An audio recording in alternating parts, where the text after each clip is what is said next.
Salve, salve, gente boa! Eu sou o professor Euclides, essa é a Escola Teófilos. Bem-vindos ao nosso canal. Você que está chegando agora, não deixe de se inscrever, deixar o seu gostei e partilhe à vontade, partilhe em seus grupos de estudo bíblico, catequizando-os, o grupo aí de reflexão bíblica na sua comunidade, tá bom? Muito obrigado também aos nossos queridos, amados colaboradores e patrocinadores, aqueles que de uma maneira formal, de uma maneira anônima, sempre fazem uma contribuição com o canal. Muito obrigado.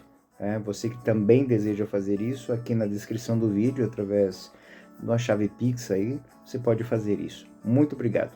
Bom, gente boa, vamos àquilo que interessa. Nós estamos finalizando, em poucas aulas, nós vamos terminar as cartas pastorais, as cartas católicas. Hoje a nossa temática nós vamos tratar uma breve introdução e a primeira carta de São João. Aí nós teremos a segunda carta e a terceira carta de São João num próximo vídeo. Bom, o que a gente pode dizer sobre essa carta católica? Bom, as últimas 3 cartas católicas são atribuídas a São João e, naturalmente, essa atribuição está por elas estarem extremamente conectadas com o Evangelho. Existe uma grande afinidade com o texto do apóstolo. E a linguagem, o tema, elas confirmam a certeza de que esses escritos pertencem, no mínimo, à comunidade joanina. Ou seja, eles se encaixam dentro de um momento histórico, um tanto conturbado, emocionante, difícil até, vivido pelo grupo de São João na região de Éfeso, mais ou menos por volta do final do primeiro século. Bom, as 3 cartas elas estão intimamente relacionadas, mas a segunda e a terceira carta elas são notas um pouco mais simplificadas e curtas. No entanto, a primeira carta ela é um grande texto. Podemos dizer assim, um dos grandes alicerces, o ponto mais alto da teologia, um dos pináculos, podemos assim dizer, da teologia do Novo Testamento. Por quê?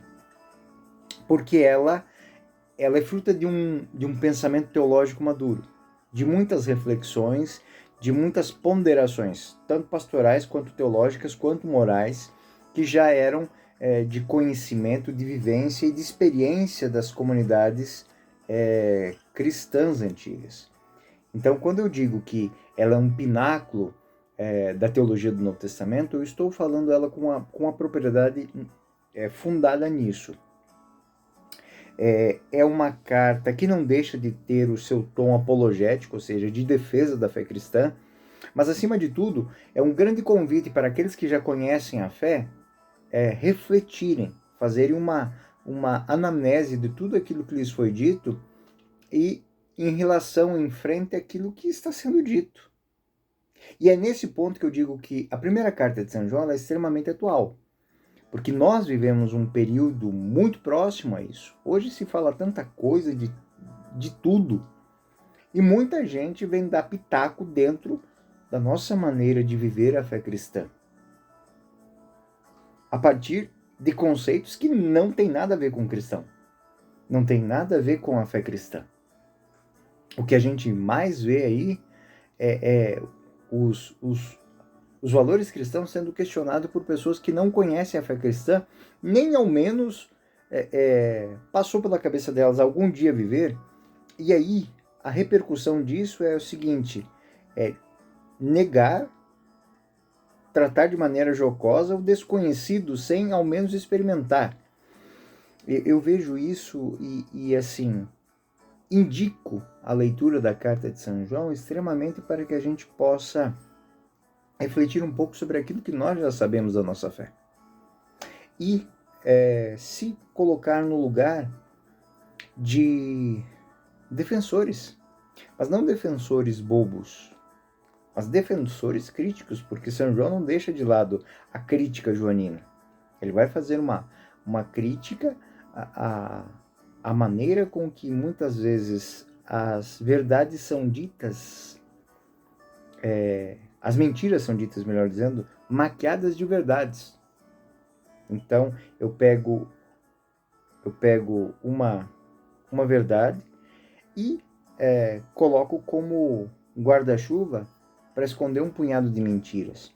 Então, o que as comunidades estavam enfrentando de fato eram isso. Entre tantas mentiras e que as heresias gnósticas apresentavam, é que não existia pecado, que não existia o mal, que isso é uma invenção, que isso é uma construção racional, né? Que o mal está na cabeça de quem vê, né? Então, e que o Cristo, né, tudo aquilo que o Cristo fez, na verdade, foi expandir os horizontes da mente humana para que a mente humana pudesse ver para além dos horizontes. Muito parecido com certo discurso que a gente vê hoje, né? Não tem mal, não tem céu, não tem inferno, não tem nada, né? Comamos e bebamos, como dizia Santo Agostinho, né? Citando São Paulo, que amanhã nós vamos morrer. Né? Então é para agora o negócio. Então você tem que se dar bem, é para se dar bem agora. E assim, que não existem pecados, que não existem falhas a serem perdoadas, que não existem fraquezas a serem superadas, que não existem desvios a serem corrigidos. Então, é com essas heresias, do ponto de vista teológico, que muitos mestres estavam fazendo fama, e São João vai ser muito muito enfático em dizer que eles são famosos exatamente porque não afirmam nada. Se eu falar que o bem é mal, eles vão concordar comigo. Se eu falar que o mal é bom, eles vão concordar comigo. Eles não estão ali.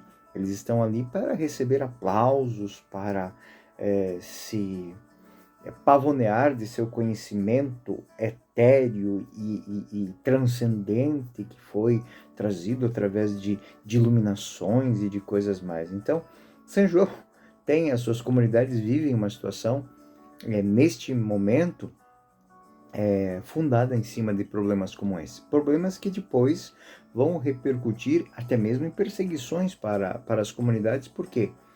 Porque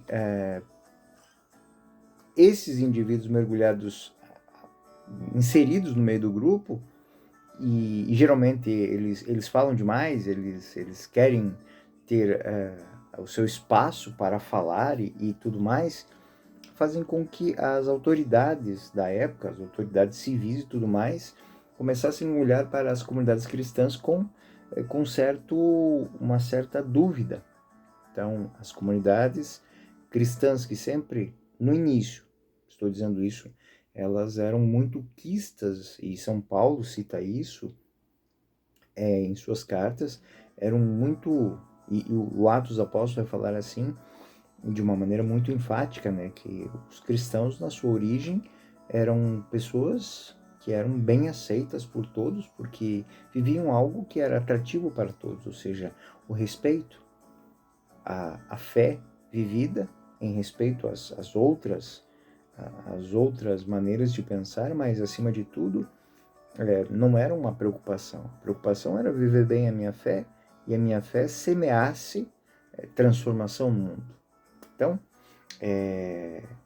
essa comunidade, ela se propõe nesta carta, ou seja, o autor da carta, ele se propõe a fazer um diálogo real com as dificuldades do seu tempo. Então, o gênero literário que está por detrás dessa carta é mais uma homilia exortativa, uma catequese, um discurso moral exortativo, porque de carta mesmo, ela não contém muito, ela não tem um endereço inicial e ela também não tem uma saudação final, como é costumeiro nesse gênero literário. Em várias partes da carta, vocês vão perceber que existe um cunho homilético muito claro, né? E ela apresenta personagens de um enredo, de uma homilia, quando eu cito, eu faço exortações e cito personagens aos quais aquela situação. Isso leva a outra reflexão. Ela também não tem uma comunidade. O texto parece que nós vamos situar ele nos cristãos da região de Éfeso, mas ele não tem objetivamente uma comunidade em si aonde ele está. Isso tem uma coisa boa e tem uma coisa ruim. É uma carta católica, ela é universal. Porém, isso mostra que aquela problemática onde que o autor é enfático em combater está disseminada num vasto território. E é por isso que essa carta ela vai ao encontro dessas comunidades. O autor ele usa uma linguagem muito familiar. Ele vai tratar essas pessoas como filhinhos. Então, dá a entender que essas comunidades foram formadas por eles, educadas por eles, geridas por eles. Essa expressão filhinhos ela vai se repetir 7 vezes dentro do texto. Isso pode ter uma conotação espiritual, sim, mas é muito para dizer deste termo afetuoso que o autor vai usar para tratar com os seus interlocutores.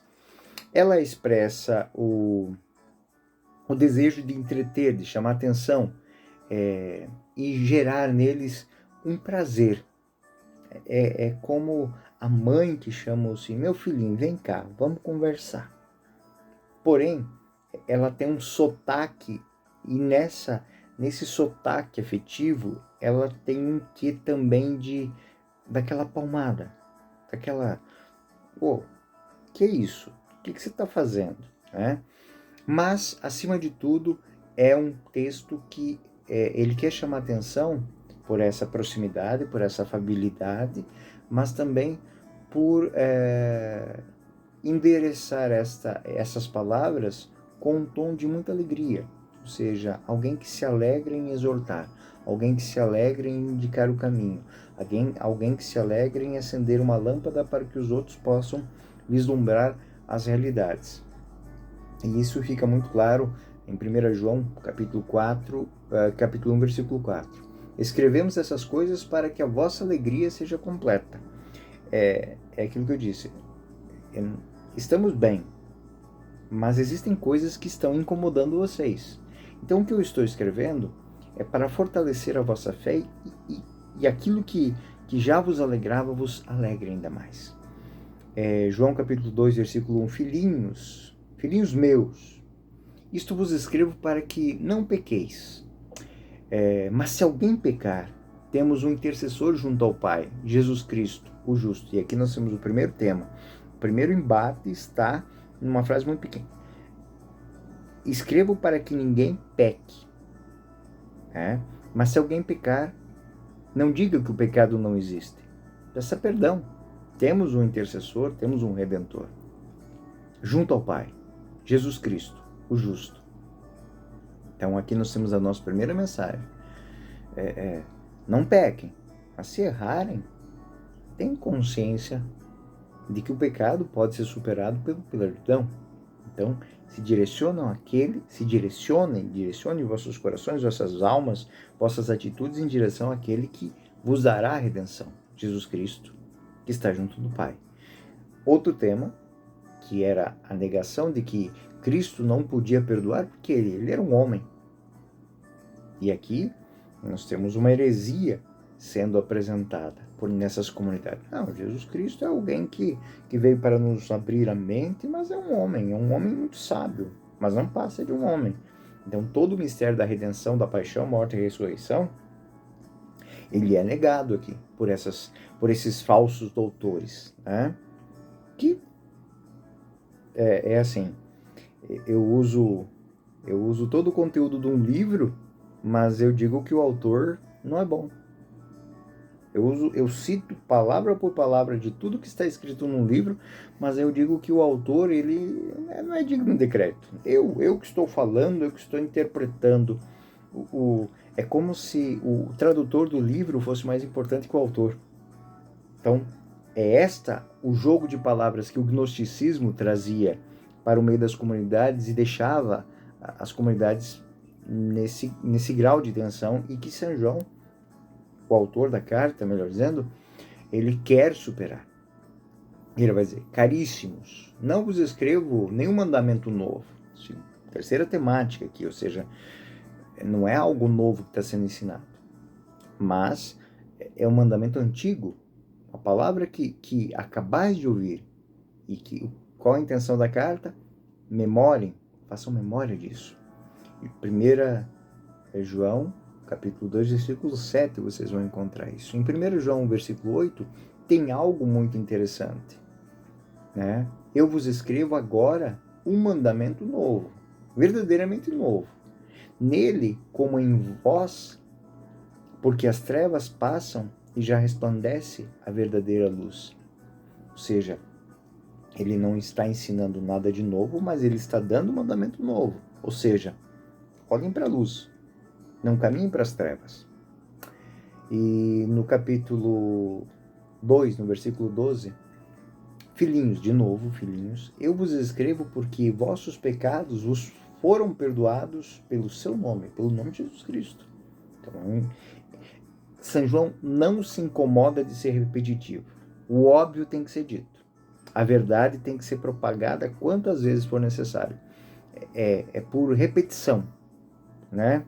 Por repetição que essas convicções vão se sedimentando, né? 1 João 2,13. Pais, eu vos escrevo porque conheceis aquele que existe desde o princípio. Jovens, eu vos escrevo porque vencestes o maligno. Então ele escreve tanto para um, tanto para outros, lembrando que todos conhecem Jesus Cristo. E não é para abandonar ele, é para segui-lo. E 1 João 2,14, crianças, eu vos escrevo, né? Filhinhos, eu vos escrevo porque conheceis o Pai. Pais, eu vos escrevi porque conheceis aquele que existe desde o princípio. Jovens, eu vos escrevi porque sois fortes e a palavra de Deus permanece em vós e vencestes o maligno. Ele não se incomoda de se repetir. E ele vai, né, retomando isso. 1 João 2,26. Era isso que eu vos tinha a escrever a respeito dos que vos seduzem. Ou seja, ninguém vos afaste do verdadeiro valor da redenção. Ninguém vos afaste do verdadeiro valor do Evangelho. Ninguém vos afaste do verdadeiro valor da verdade e dos bons costumes. E ninguém vos afaste da palavra de Deus. Tá? 1 João 5,13. E isso vos escrevi para que saibais que tendes a vida eterna. Ou seja, não é uma coisa da sua cabeça. Não é algo, conjectura de homens letrados e sábios que por detrás de uma palavra. O gnosticismo tem muito disso. Trazer para o simples um verniz de complicação. Toda heresia ela esconde mentiras atrás de verdades, mas dizendo que aquelas verdades não são bem aquilo, mas que as mentiras são aquilo. Então, o autor, ele afirma que escreve para recordar, né? Ele escreve para recordar o que já existe e também escreve com o intuito de que as pessoas façam memória. Ele não quer nem explicar coisas novas, ele quer fazer memória de coisas, porque essas coisas elas foram ensinadas, elas foram apresentadas, elas foram doadas por algo muito maior do que ele, ou seja, o testemunho do Cristo, o testemunho dos apóstolos e o próprio testemunho da igreja. E os destinatários, ele diz, já sabem a verdade. A intenção é que retomem essa memória, recordem as situações concretas e coloquem em prática a verdade que deve ser vivida. Nisso aqui eu vejo uma atualidade muito grande na da primeira carta de São João para os nossos dias de hoje. Quantas coisas a gente vem perdendo nos últimos 30 anos aí por ficar se perdendo em sociologias, em filosofias, em punhado de bruxarias racionais, que eu chamo, né? Pozinho de pirilim-pim-pim vai resolver todos os problemas da sociedade, mas a sociedade continua num buraco infindável. Quando você acha que estão chegando no final do túmulo, eles dão um jeitinho de cavar para o lado, mas não olham para sair do buraco. Então, essas realidades, elas são apresentadas por São João aqui, e o que vem por aí, paz, meus senhores, é algo que também eu acho muito atual. Eu acho que é muito perigoso. Perigoso, que eu digo assim, para a fé. E principalmente para a fé da nossa geração e das próximas gerações. Essa carta ela não foi dirigida a uma comunidade só, mas uma multiplicidade de igrejas, e todas elas estavam passando por isso, por um grande desencontro de pensamentos por causa dessas mentiras semeadas no meio como se fossem verdades, e as verdades sendo esquecidas como se fossem mentiras. Ou seja, Cristo é o nosso Salvador, o nosso Redentor, é por Ele que vamos ao Pai. Nele nós encontramos a redenção dos nossos pecados. Simples e claro, uma verdade que está para nós, né? E que era deturpada, e que era manipulada por muita gente. Como disse, o autor passa a ter menos importância que o tradutor da história, né? Então falamos que essa carta ela é uma carta encíclica, né? A igreja se inspira nisso até hoje. As cartas encíclicas, elas não estão ali para colocar dogmas de fé, elas estão ali para lembrar coisas que a igreja tem que retomar, né? A primeira carta de João, ela tem uma estrutura composta e caracterizada por seções, né? Um acúmulo de seções distintas. Algumas afirmações, elas parecem estar em contraste em si mesmas, ou seja, elas se repetem infindáveis vezes, né? Existem alguns estilos dentro dessa carta, né? Mas o que o autor dessa carta ele quer é expressar as grandes verdades da fé num tom profético, né? Ele quer mostrar, ele quer lembrar que estas ideias que estão sendo semeadas, elas estão, de fato, afastando as pessoas do verdadeiro caminho. E da maneira com que o autor apresenta o texto, existem várias linguagens diferentes. Ele tem por detrás disso uma intenção muito prática.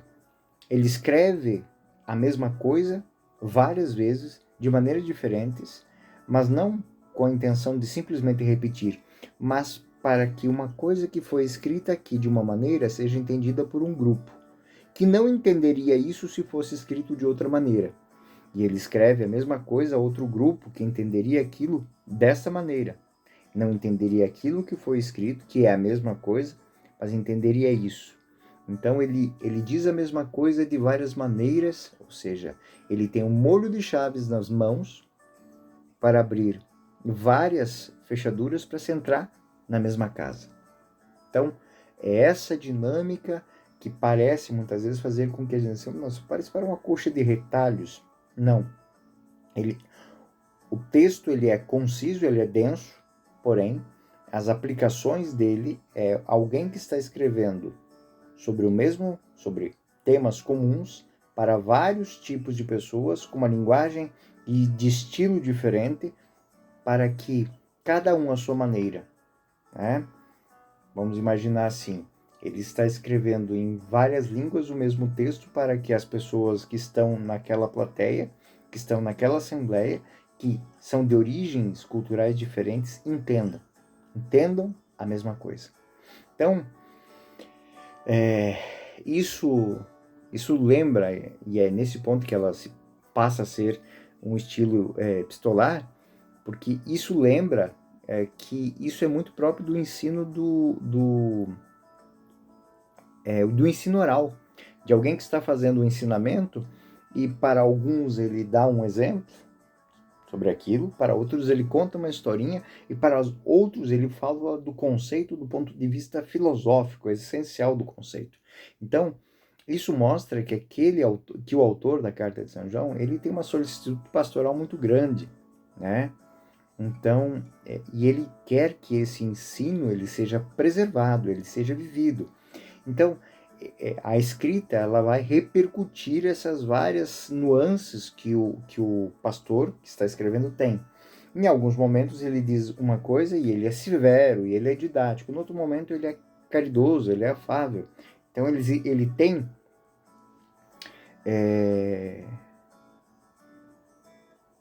eu vou dar um exemplo aqui. Ele tem aquele toque da mãe que tem um filho pequenininho que faz uma coisa errada, que ou não precisa fazer errado, mas está agindo de uma maneira e que ele é pequeno, ele é pequenininho. Então ela tem que explicar para ele que aquilo não pode ser feito porque vai repercutir numa coisa má.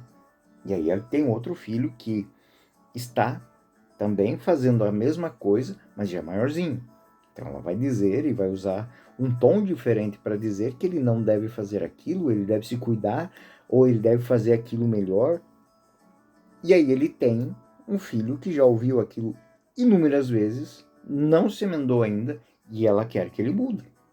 Porque aquilo que ele está fazendo começa a repercutir na vida daquele do meio e do pequenininho. Ela está dizendo a mesma coisa para os três, só que neste aqui, ela coloca a mão na cabeça, pega pela mãozinha e mostra o que está acontecendo. O segundo, ela aponta com o dedinho. E o terceiro, ela olha e diz assim: o que eu faço contigo? Hã?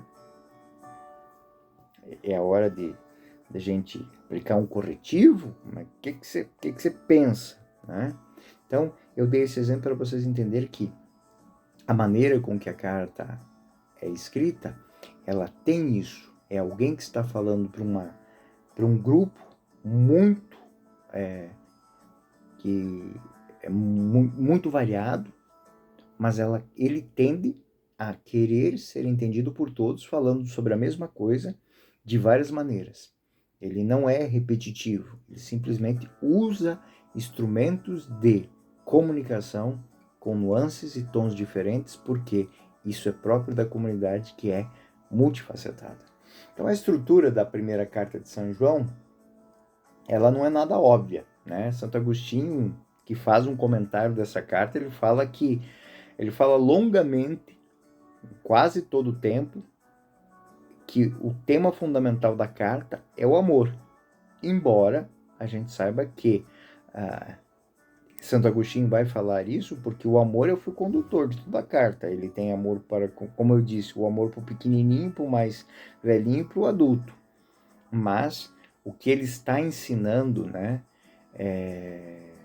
profundamente, é uma carta que se dedica a dois temas, o amor e a luz, ou seja, a revelação e a redenção.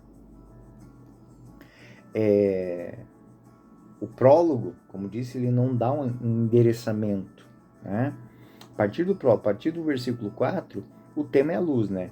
Deus é a luz, nele não há escuridão. E aqui a gente nota que o autor está lembrando a dinâmica do Evangelho.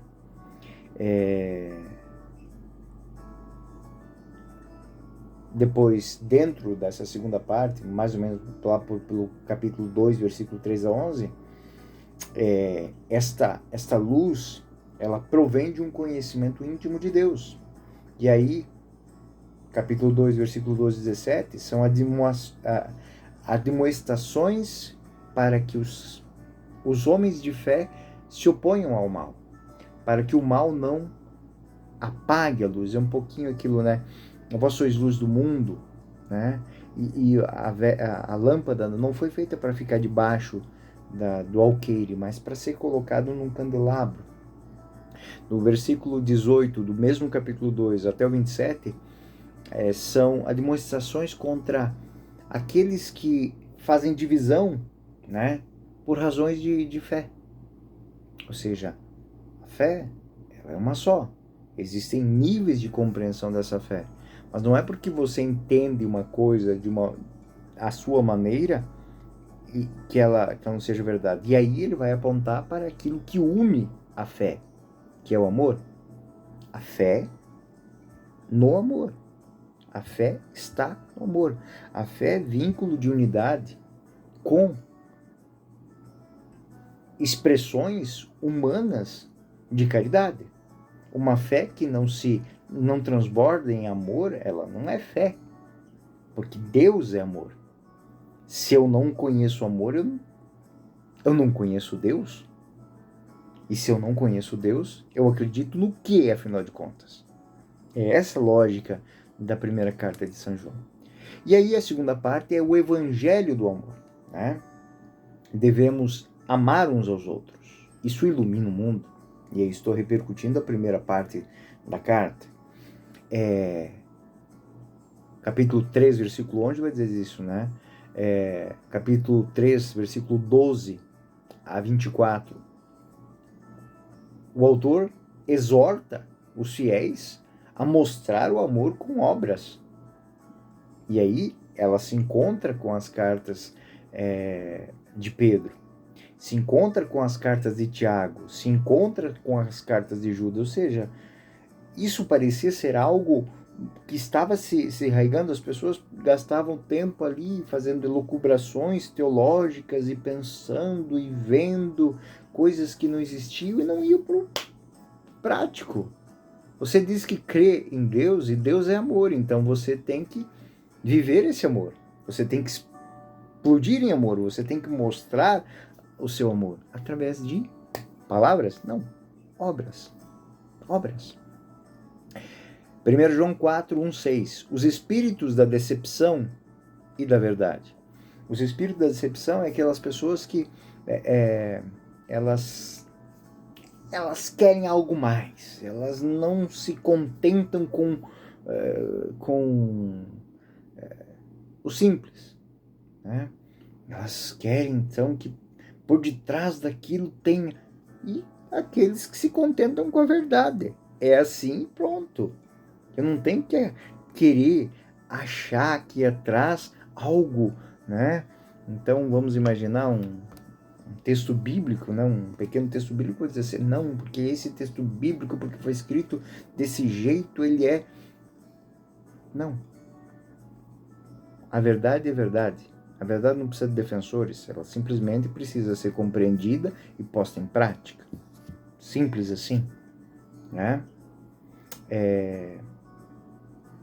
1 João capítulo 4, versículo 7 até o 5:4. A necessidade do amor fraterno, né? Amar o outro, amar o irmão, amar aquele que ainda não compreende muito bem, e aquele que já compreende tudo muito bem, com a mesma eficácia de amor, é expressão do amor a Deus.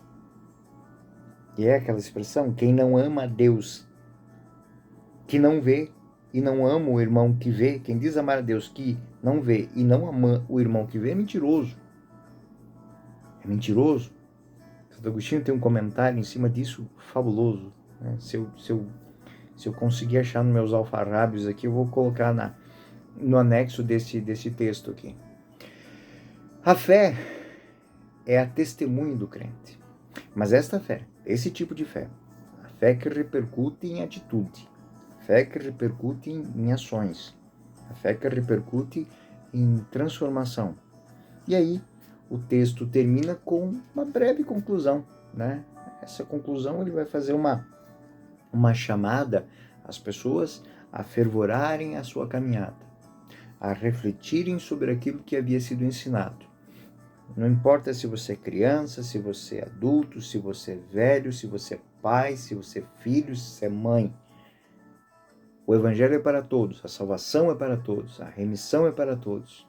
Se você errou, não baixe a sua cabeça, não se desespere, não fique procurando atrás, debaixo de pedra, salvação. A salvação continua em Jesus Cristo. Basta que você assuma as suas seus pecados, emende o seu coração e mude de vida, porque Deus é amor. É nisso que nós cremos. Essa é a nossa fé. É isso que ilumina a nossa caminhada. É isso que nos faz passar por momentos de tristeza, de provação e caminhar com um espírito elevado. Filhinhos, é por isso que eu escrevo isso para vocês. Para que vocês não abandonem aquilo que vocês já sabiam. Mas vocês resgatem isso, deem uma nova roupagem e sigam. Não ficam achando que existem outras coisas para serem descobertas. A revelação está feita. A iluminação está aí. Nós estamos vivendo num tempo de luz. Não tragam as trevas, porque, de certa maneira, São João vai dizer algo que é muito interessante, está lá no livro do Gênesis.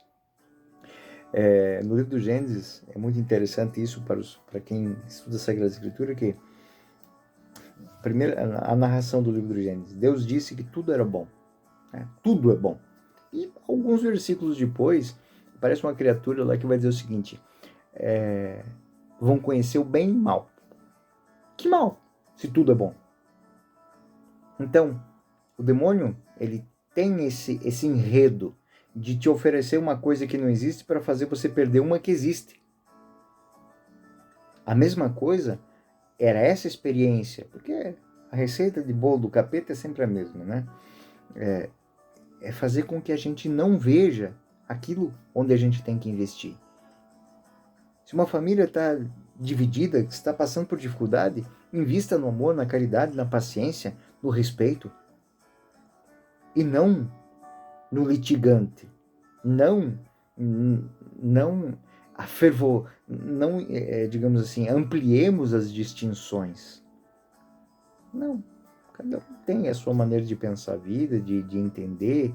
Uma família, um torce pro Palmeiras, outro torce pro Corinthians, outro torce pro São Paulo, outro não perde tempo com essas coisas, né?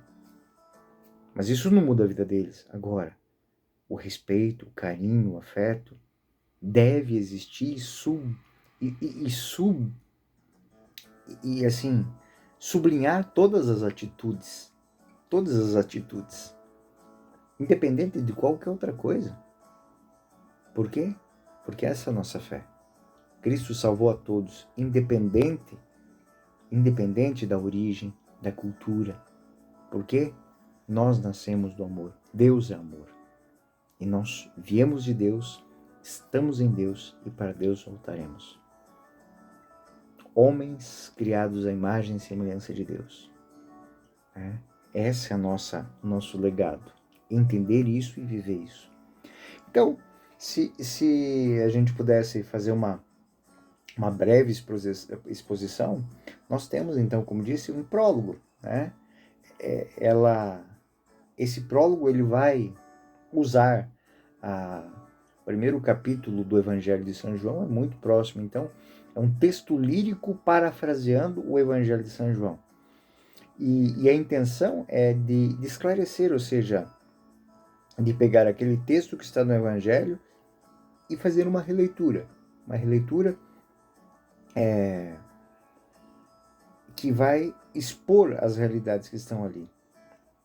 Então, 1 João 1,3, o que nós vamos ter, na verdade, é algo que nós vamos encontrar no Evangelho de São João. E no princípio era o Verbo, né? É o que a gente acha no Evangelho de São João. E a carta, o que era desde o princípio, o que temos ouvido, o que temos visto com nossos olhos, o que temos contemplado com nossas mãos, tem apalpado no tocante ao Verbo da vida. Porque a vida se manifestou e nós temos isto. Damos testemunho e vos anunciamos a vida eterna, que estava no Pai e que se manifestou, e vimos e ouvimos. Nós vos anunciamos, para que também vós tenhais comunhão conosco. Ora, nossa comunhão é com o Pai e com seu Filho Jesus Cristo. Aquilo que está naquele grande hino no início do Evangelho de São João, aqui é trabalhado e explicado de uma maneira muito breve e assertiva. E esse enunciado do prólogo, ele apresenta de uma forma programática. E a partir do versículo 5, né, a nova o evangelho dele, ou seja, o evangelho, a boa nova, que dele temos ouvido, vos anunciamos. Deus é luz, e nele não há treva alguma. Era aquilo que os gnósticos apresentavam àquelas comunidades. Olha, isso que está escrito, isso que está aí, tem que ser entendido de uma outra maneira. Não. Se o evangelho diz, perdoa 70 vezes 7, é para perdoar 70 vezes 7. O evangelho é claro. Amai-vos uns aos outros como eu vos amei. Amem ao ponto de poderem dar tudo pelo outro para que o outro receba esse tudo. Não. São Bernardo de Claraval tem uma frase que é fabulosa. A medida do amor é o amor sem medida. E é o que São João está apresentando aqui. Então essas 3 afirmações do autor, elas são consideradas dentro de uma dinâmica, ou seja, ele quer combater as opiniões errôneas, né? Se dizemos ter comunhão com ele, mas andamos nas trevas, mentimos. Se porém andamos na luz, com ele, mesmo esta luz, temos comunhão recíproca com uns com os outros. E o sangue de Jesus Cristo nos purifica a todos do pecado. João contrasta essas afirmações, né? E aquilo que eu falei, ele fala a mesma coisa várias vezes. Nesse texto de 1 João 1, 6, 10, ele vai falar 3 coisas de 3 formas diferentes para 3 grupos diferentes. E esse contraste é para que aconteça 2 coisas. Pela repetição, eu entenda e eu facilite a compreensão daqueles que, eu dizendo de uma maneira só, não vão compreender. Então essa é uma maneira de expor uma tese, uma verdade, é muito própria do judaísmo, né? O judaísmo, ou seja, os escritos hebraicos, eles fazem muito disso. Nós pegamos o livro do Eclesiástico e do Eclesiastes, que vão falar inúmeras vezes a mesma coisa, de maneiras diferentes. Ora eu uso imagens, ora eu uso fábulas, e horas eu uso o conceito objetivo. E o autor ele fala contra os opositores e deixando a entender que esses opositores, e aqui é uma coisa interessante, eles não estão fora da comunidade. Os tais anticristos, eles estão dentro da comunidade. É algo aqui que eu digo que também temos que refletir se não é algo muito atual. Pessoas, por terem passado muito tempo fingindo que eram cristãos, acabaram criando na sua cabeça um cristianismo que só existe na cabeça delas. E agora, para não se verem abandonadas pelos outros e por si próprias, elas tentam impor aos outros aquela verdade que só existe na cabeça delas. Uma coisa que Dom Estevão Bittencourt, um monge beneditino, que foi professor meu de Sagrada Escritura, ele dizia: quem não pensa como vive, passa um dia a viver como pensa. O Evangelho, ele mostra isso a cada instante. Homens que se colocam diante da sua vida quando se encontram com Jesus. E aí não querem mais nada, querem simplesmente mudar de vida. E homens que sabem quem são, mas se colocando diante da verdade, querem negar Cristo para não assumir a sua verdade. Isso, a primeira carta de São João é uma grande reflexão sobre isso. Então, lendo essa carta, leiam versículo de uma maneira doce, de uma maneira como se vocês estivessem degustando um manjar, porque de fato é isso. Cada palavra leva a gente para um lugar e a gente vai ver tanta coisa através da reflexão de um versículo apenas. E aquele mesmo versículo dito de outra maneira em outro local nos leva para outro lugar. Essa crise que a comunidade de São João, dessas comunidades, ela é fruto de escolhas erradas das próprias comunidades. Escolhas erradas de lideranças, escolhas erradas de mestres e de autores, escolhas erradas de procedimentos de vida, ou seja, a fé diz que a gente tem que viver disso. Mas se a gente deixar isso aqui de lado por um pouquinho, não vai modificar muito. A gente não vai deixar de ser cristão. As concessões que a gente faz à nossa fé. Existem lá os 10 mandamentos, existem lá os 5 mandamentos da igreja, existem lá as obras de caridade cristã, e a gente... não, mas isso aqui não é tão importante. E aí quando a gente vê, eu vou fazer 3 perguntinhas. Quais são os 10 mandamentos? Quais são os 5 mandamentos da igreja? Quais são as virtudes teologais? Quais são os atos de caridade cristã? Percebeu? Ninguém mais fala. As pessoas não falam disso. Está no catecismo, continua no catecismo, nunca saiu do catecismo. Mas porque ninguém lê isso, porque ninguém busca isso, porque ninguém estuda mais isso, parece que isso não existe. E é exatamente esse o sentido da primeira carta de São João. Recordar aquilo que já foi dito, para que as pessoas não joguem no lixo do esquecimento aquilo que é essencial.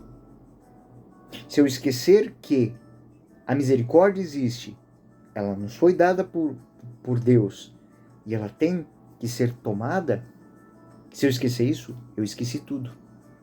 Eu perdi tudo. Se eu deixar todas essas reações de fé para amanhã, eu posso ser o melhor homem do mundo, mas eu sou um inútil do ponto de vista da fé, interiormente e exteriormente. E para a sociedade eu sou um peso morto. Para a comunidade eu sou um mau contra-testemunho. É isso que São João está combatendo nesses indivíduos que fizeram da religião uma reflexão intelectual, algo em que eu possa reunir uma assembleia para falar. Não. A assembleia é convidada a botar a mão na massa e mudar de vida. Ela não é chamada para reflexão. Ela é chamada para conversão. Existe conversão. Existe mudança de vida. Existe arrependimento e perdão. Estamos aí no período da quaresma, né? Não sei quando você vai assistir esse vídeo, mas eu estou falando esse vídeo nas vésperas do Domingo de Ramos, né? E como muitas pessoas passaram esses 40 dias aí sem buscar a conversão. Quantas pessoas vão chegar no domingo de Páscoa do mesmo jeito que entraram no domingo na quarta-feira de cinzas? E o pior de tudo, como se isso não fosse. Como se isso não fizesse diferença nenhuma. Tem tanta coisa ruim por aí. Que eu sou? Deus me perdoa. Exatamente esse é um dos problemas. Dizer que perdoa tudo, mas que não exige nada, que não propõe nada. Ser perdoado e não ser perdoado. Por que Santo Agostinho faz uma reflexão tão grande, um comentário tão grande sobre o Evangelho de São João e sobre os textos da carta de São João? Porque Santo Agostinho era um homem que levou 33 anos para se converter, porque ele tinha medo de jogar no lixo a graça de Deus. Exatamente. Porque ele conhecia Jesus desde pequenininho. Como diz Santa Mônica, ele bebeu o nome de Jesus Cristo no leite da mãe. Sua mãe é uma santa também, Santa Mônica. Não sei que está passando dificuldade com o filho. Terceira, Santa Mônica, daquela que Santo Ambrósio, bispo de Milão, disse: não se perde um filho de tantas lágrimas. E Santo Agostinho faz uma grande reflexão sobre isso, porque ele vai querer entender profundamente como é que a graça, um dos grandes tratados de Santo Agostinho, cita muito a primeira carta de São João. Tratado sobre a Graça. Então, essa é a primeira parte do Evangelho. A primeira parte da carta de São João, da primeira carta de São João. Era uma grande reflexão sobre aquilo que tem que ser conhecido, vivido à luz. Nós estamos na luz. Nós não podemos se esconder, nós não podemos buscar nas trevas a luz. Nós temos que vislumbrar ela, reconhecer ela, louvar ela e honrar ela na luz. Ele está lutando contra o quê? Contra o gnosticismo, que joga nas trevas, na penumbra, no lusco-fusco, aquilo que é óbvio. Né? E para quê que faz isso? Exatamente para não ir no fato. Você fez errado? Pede perdão, se converte, muda de vida. Ah, não, porque Deus vai interpretar. Não. Da mesma boca que saiu a ofensa, deve sair o pedido de perdão. Simples assim. São coisas desse tipo que o Evangelho, a primeira carta de São João quer que a gente lembre. A segunda parte, ela tem uma outra dinâmica. Estamos na luz, conhecemos a luz, relembramos a luz, bom, então vamos viver na luz. E aí é uma grande exortação sobre a caridade. Não somente do ponto de vista da caridade para com nosso amor para com Deus, mas o nosso amor entre nós, como expressão do nosso amor para Deus. Se Deus é amor e eu conheço a Deus, então eu tenho que amar. 1 João 3, 16, 18. Nisto temos conhecido o amor. Jesus. Tudo o que ele fez é a expressão do amor. Deu a sua vida por nós. Também nós devemos dar nossa vida pelos nossos irmãos. Quem possui bens nesse mundo e vir o seu irmão sofrer necessidade, mas lhe fechar o seu coração, como pode estar nele o amor de Deus? Meus filhinhos, não amemos com palavras, nem com a língua, mas por atos e em verdade. Eita, nós! Sem nenhuma linha de sociologia, sem nenhuma linha de filosofia, sem nenhuma linha de ideologias. Simples e objetivo. Meus filhinhos, não amemos com palavras nem com língua, mas com atos e com verdade. O honesto é sempre chamado a viver honestidade.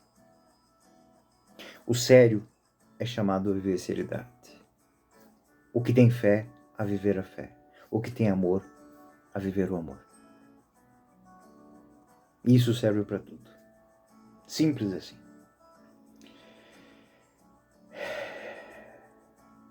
São João, ele vai mostrar que nem todo ensinamento é bom, porque ensinamentos podem perverter.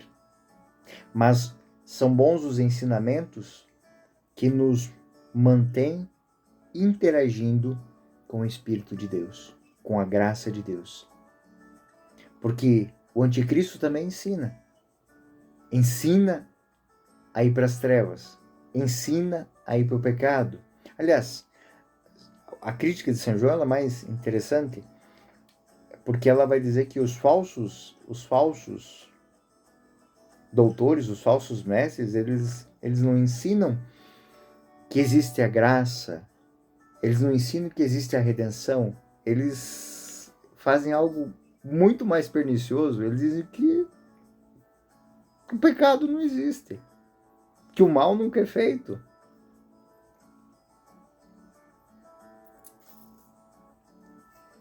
Essa é a lógica que São João tem medo que se espalhe no meio das comunidades. Porque olha o que isso repercute. Se não existe pecado, para que Cristo morreu? Se eu posso me salvar por mim mesmo, para que Cristo morreu? Isso é o que está por detrás de algumas loucuras aí antigas, mas que estão nos últimos tempos aí. O Espiritismo fala isso de monte. Se você pegar lá, você não vai achar capítulo 15 do Evangelho de São Lucas dentro as citações as parábolas da misericórdia não entram no Evangelho de Allan Kardec. Por quê? Porque se eu posso me salvar por mim mesmo, para que voltar para a casa do Pai? Para que se deixar lavar pela misericórdia de Deus? Eu não pequei, eu não preciso disso, eu sou santo, eu sou puro, então não precisa de nada. Então qual a motivação de transformação, de motivação, que eu me fecho em mim e vivo no meu mundinho. Essa é a expressão do inferno. O mundinho onde você é Deus de você mesmo. Bom, para não nos alongarmos mais. Essas incertezas, essas dificuldades, elas acabavam por gerar hostilidades nas comunidades. Quem ousasse a questionar essas pessoas que estavam falando tão bonito da fé e das coisas, ela era perseguida. Ela acabava que essas pessoas não eram benquistas. E aí o autor ele quer dizer com todas as palavras. 1 João capítulo 5, versículo 4. Porque todo que nasceu de Deus vence o mundo. E esta vitória que vence o mundo é a nossa fé. É a nossa fé. Essa fé, ela suplanta tudo, ela supera tudo, né? E desse testemunho nasce uma revelação de amor que une os crentes. Não espere ser entendido por aquele que está no escuro. Você que está na luz, se entenda com aqueles que estão na luz. Quem quiser compreender você, que saia das trevas e venha para a luz. Mas não vá procurar a luz nas trevas, ela não está lá.